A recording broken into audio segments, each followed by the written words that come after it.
welcome back to Rach and Bella Crafts. Rachel here. I hope you're all well. Welcome back to our channel. If it's your first time visiting us, you are very welcome also, and we are really pleased to have you here. So just to kind of recap what we're doing here, we're in the middle of a small collaboration with ourselves and Rose from Journals in Time. And we are working towards a celebration for St. Patrick's Day. We're using an Irish theme. We're working with Rose's kit, which is called Echoes of Ireland. And the first two videos, what we did, Rose showed us some techniques of how to make faux stained glass windows. And then I had to do a video then, kind of utilising a method, and I created these items here with it. So if you've watched the last videos, you'll have seen how I did these here. If you haven't watched the last two videos, go back and watch the last two videos. There is a hashtag for the collaboration. It is hashtag JJ Shenanigans. So if you do create any of the things that we're making, make sure you use the hashtag so we see it. There is also a giveaway. Again, go back to video 1, which starts at Rose's channel, and you will have all the details there for you on how to enter that. So what am I doing today? Well, this week is the other way around, so I have to go first, and I am going to be bringing you some techniques for how to create some Celtic crosses. Now, this was not an easy task at all. And I really had to think very hard about how I was going to do that, other than just, you know, designing or printing off images of Celtic crosses, because that would have just been easy for me to have done that.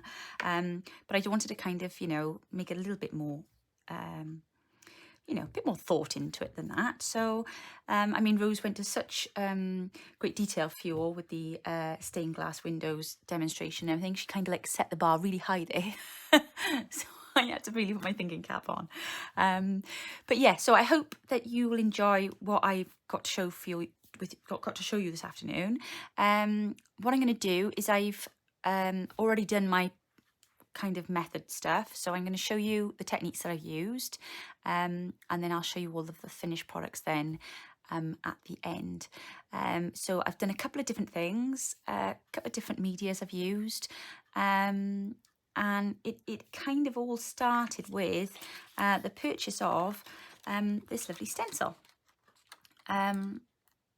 which I've now completely wrecked.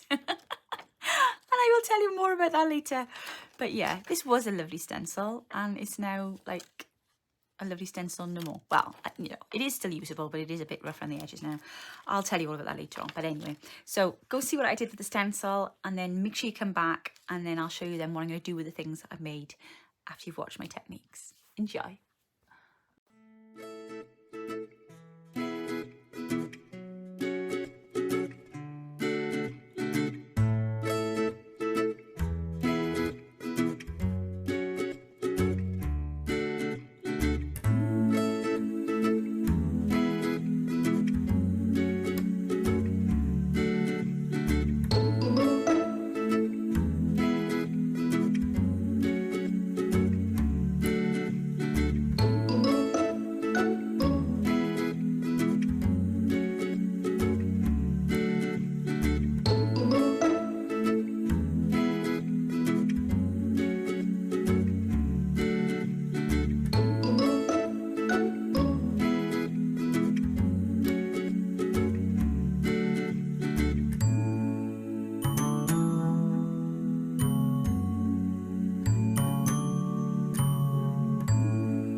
Okay, maybe perhaps now you might see how from that kind of mess I made, I ended up then damaging my stencil. Actually, this was done whilst I was trying to clean it to remove the texture paste that I had inadvertently dried onto my stencil with heat gun. Note, don't do that. Take the stencil away first. No, I actually did that with the green pad in the sink, and I didn't realise I was rubbing it too hard, and I literally tore my stencil. I was very distraught. But it does actually still work, as you've seen. So I was able to do a few other things with it, but yeah, be careful with your stencils, guys. So the first thing that I did, obviously very simply, I just used my distress ink, and I used one of these brushes here, which are amazing, and that helped me get this lovely even coverage on my page here. So there's the first example there, and I just really like that actually, because you know, the Celtic Cross, it's kind of earthy, it's kind of, you know, it's meant to feel old, isn't it? So I really quite like that, and I just thought it made a really nice background as well for you know, if you wanted to just put coffee dye pages into your journal. That's quite a subtle background there. So that was the first one. Then I had a play about with some different coloured inks. Now the ink pads that I used were only these little tiny ones here. Oh, I've actually spent 20 minutes looking for the lid. Would you believe it? The lid came off, and I don't know how it ended up on the floor, but I must have stepped over it 4 or 5 times. I had to put all the lights on in the end to find my lid. But no, these are just standard, you know, little mini inks.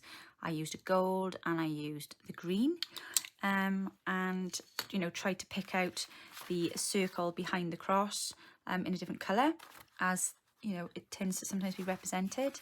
Now this, well, mess for want of a better word here, this was a bit of a disaster, but I'm going to show you because that's what it's all about. So I tried to use my texture paste, and I mixed it with 2 different colours, and I tried to use it with my stencil and do the green first, and then I wanted to pick out, like I say, the circle in gold or yellow, but it didn't work, and it just made a big mess. So I was a bit disappointed in that it wasn't, you know, more defined. I mean, the cross is great, you know, that's no problem at all, but this was not so great. So I don't know whether it was the texture of my paste, doubtful, but I don't know. So yeah, I was not overly enamoured with that technique, but I think had that not gone wrong, the cross in itself, that does look quite cool. So, you know, there's improvements to be made there. This one, I love this one. Now, this one I did using the embossing pad. So if you wondered what I was rubbing over the top of the stencil, it's embossing clear ink pad. And I then sprinkled some embossing glitter onto the top of it. Well, I think it's called that anyway, but that's what I'm calling it. And then obviously used my heat gun then. Now you can see at this point my stencil was damaged, hence why I've got this bit of a globby bit there. But yeah, actually I was quite pleased with that, and I thought that looked quite effective, and it picked out really nicely on the copy dye paper. So there's 4 different ideas for you anyway, for, you know, how you can incorporate your crosses into your journal. Like I say, this one I love because this is just perfect for you know, that kind of background, but these here equally could be, you know, I mean, that would make a lovely you know, the front of a signature, just to kind of like really offset that there. But I'm sure you can get smaller stencils. I did struggle actually to find that one, but you know, if you had a smaller one, again, if I'd had an A6 one, you know, I could have done a lot of different things with it then, but I was limited by the size of my stencil. So, you know, if you're able to get hold of one that's smaller or create one yourselves, you know, you can use these techniques over a whole big cross sector of different things. So yeah, that was my stencil work with my different styles of media. Now the other thing that I also did, I wanted to try some slow stitch to create one. So I thought, obviously, you know, with these being quite large, I wanted something that was going to be quite small and versatile, and I could use then with ephemera. So I did actually manage to create these, which I'm actually quite pleased with because I don't do a lot of hand stitching.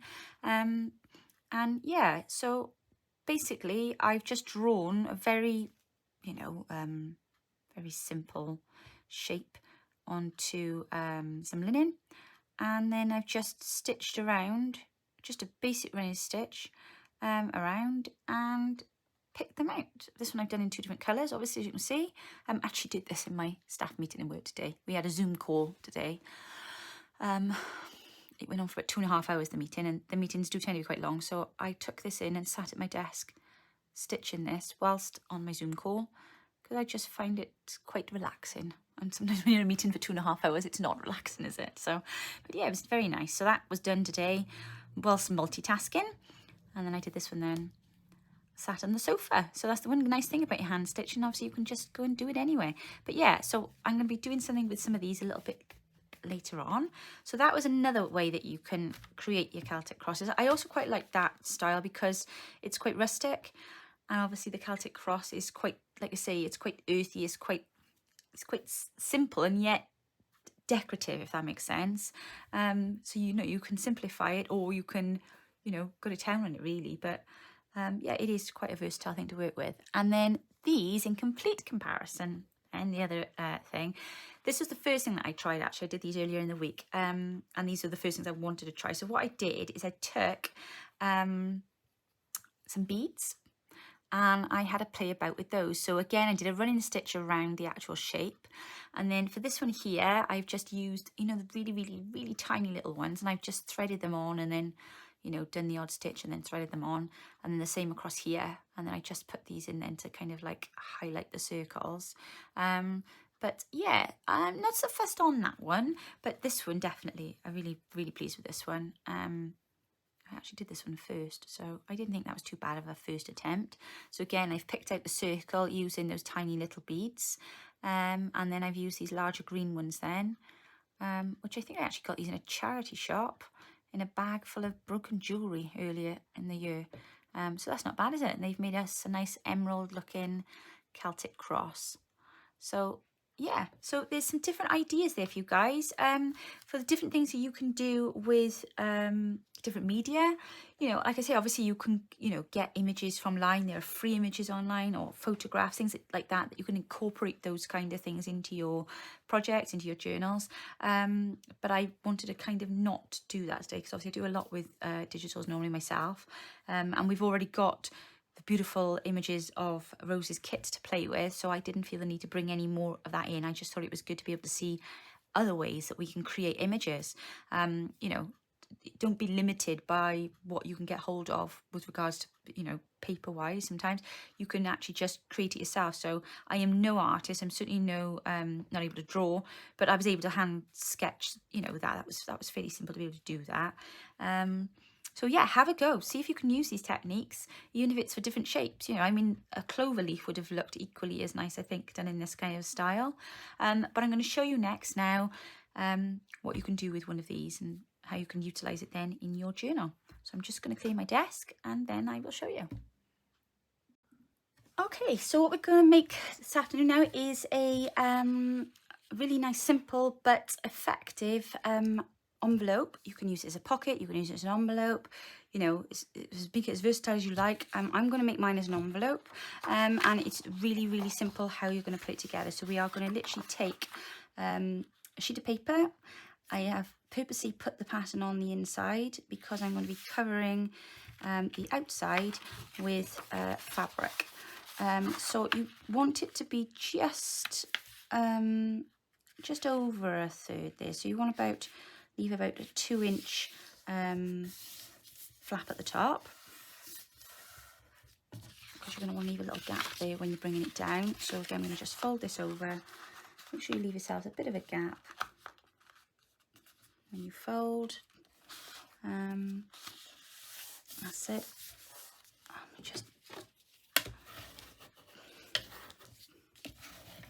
Okay, that's just to give us our shape.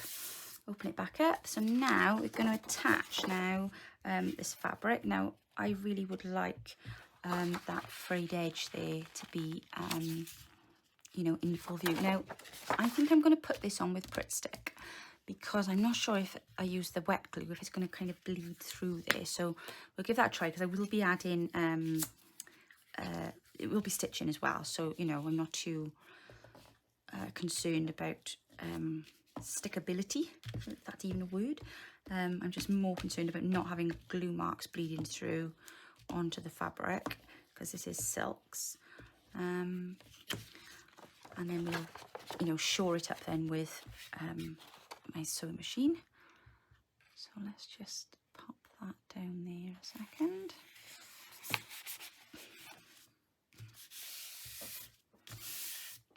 Okay. Flatten that out a second. Oops.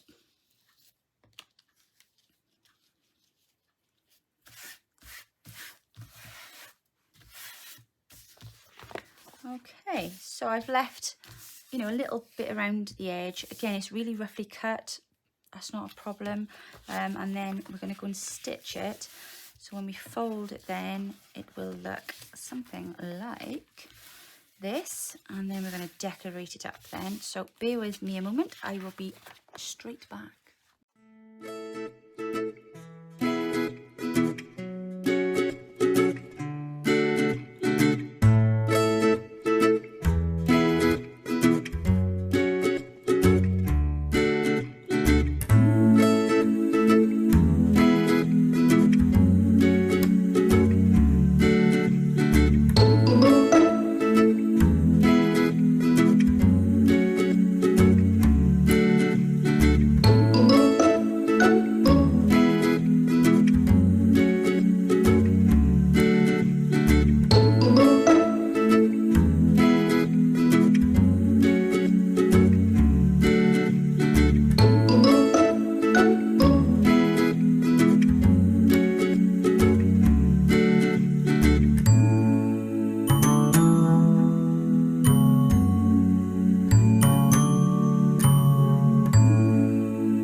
So here we go. Here is my finished envelope, and I'm quite pleased with how she's turned out.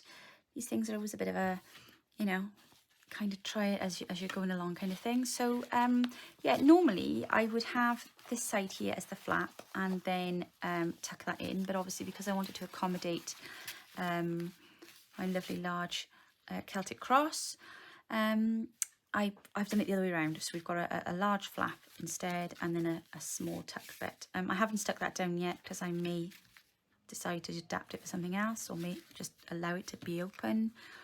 So it's nice to have options. But yeah, I'm really pleased how that turned out. So we've got that lovely sari silk fabric on there, a ruffle that I've made using the same fabric. And then I've just obviously added bits of lace to it. Finished it off with a bit of gold thread and a nice squiggly stitch. And then added some buttons, and then obviously stuck my cross on then as a bit of a centerpiece. So I'm really pleased with that, and I think that'll go quite nicely into my Irish journal. So that's my bit of this part of the challenge. It's over to Rose now to see what she can come up with for the Celtic Cross theme, and see what she has in store for you. Don't forget, check out the details of the giveaway, the competition, so that you can enter that by doing what's specified in the first video. Like I say, I'm going to keep directing you back to that because Rose has explained it all in depth in that. Don't forget the hashtag. If you do any of the stuff, make sure you use the hashtag so we pick up the things that you're making. Other than that, I will be back with you very soon, and don't forget to watch Rose's video now on Monday to see what she's done with the Celtic Crosses. Thanks ever so much for watching, and I will be back with you all very soon. Take care now. Bye.